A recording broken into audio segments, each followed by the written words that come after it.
Ancora una volta i veneti e il mondo intero hanno confermato che la devozione nei confronti di Sant'Antonio non ha confini.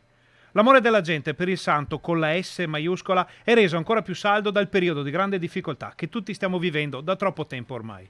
Questo rapporto è stato ribadito per l'ennesima volta grazie anche a Rete Veneta, che ha portato nelle case di tantissimi veneti le immagini di una giornata straordinaria. Fin dalle 5:30 del mattino il grafico ufficiale dell'Auditel, che raccoglie e diffonde i dati di ascolto delle televisioni del Veneto, afferma la presenza di centinaia di migliaia di persone davanti alla TV di casa. Poi è tutto un crescendo con la reliquia del santo che esce per la prima volta dopo secoli dalla Basilica della Salute di Venezia per viaggiare sulle terre tanto amate da Frate Fernando da Lisbona fino alla città che custodisce il suo corpo e il suo culto.